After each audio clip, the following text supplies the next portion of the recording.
Good evening. I'm Greg Clovis. I'm the Executive Director of Family Life International.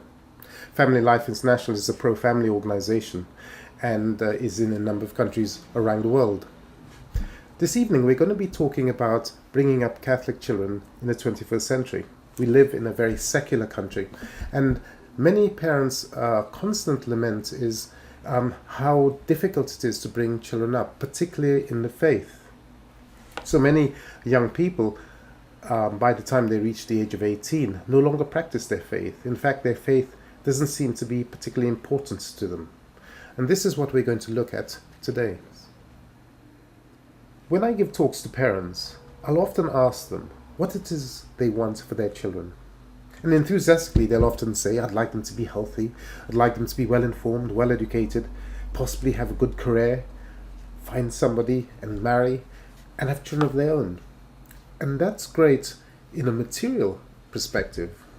But in a way, we should be thinking far beyond that. We should be thinking, really, we would like them to be in heaven with us. And how do we do that? Well, we need to encourage them to live a sacramental life, for instance. We'd want them to live a chaste life, whether before marriage or after marriage. We would want them to live, in essence, according to their vocation in life. And this is what we're going to look at in a little deeper. How do we actually achieve that in a secular world, in a secular society? So let's review the stats. If we look at the numbers of children who go into Mass at 11 years old, less than 15% continue to go to Mass after the age of 18. And their beliefs and value system are indistinguishable from the rest of the secular population. Very few young people say that their faith is important to them and is an important core in their decision making. And the reality of that is that they will make the same kind of moral decisions concerning, for instance, contraception, abortion, and many of the other issues which are current in our society. They will make exactly the same kind of choices. And we need to address that somehow. About 80% of our young people will engage in premarital sex. Most of them, if not all of them, would have been introduced to birth control mechanisms, and will actually see nothing wrong in its use. Further, a significant proportion, somewhere around a third, will go through an abortion, certainly by the time they reach the age of about 30. All of this is contrary to our faith, but why is it that our children really haven't been catechized? How come they haven't been given that necessary formation that they can make good moral choices? How do we as Catholic parents help our children to share our Catholic culture? How do we bring them up so that they don't actually become secularized? Well, there are some key elements, key things which we need to do.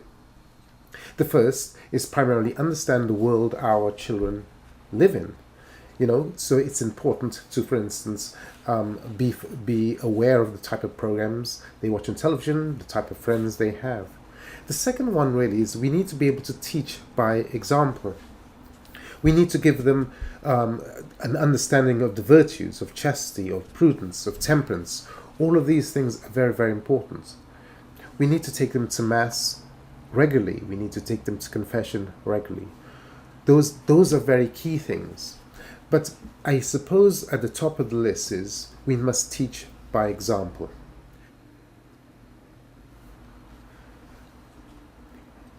Children are not particularly good at listening, but they're very, very good at imitating. And in essence, as parents, we need to really teach by example.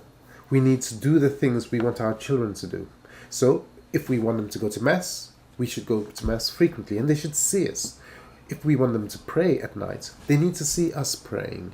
In the same way, if we wanted them to read, they must see us reading. If you want them to be practical in the garden and in the house, they need to see us doing it. We need to encourage our children really, primarily by example. And that is the key tool God gives us to actually help our children to share our value system and our culture.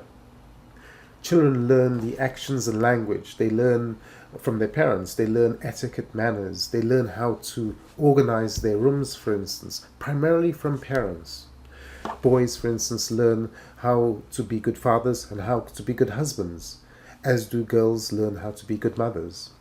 All of this is key if parents actually spend the time. Teenagers really want to see parental backbone. If we don't express it, how will they ever develop it?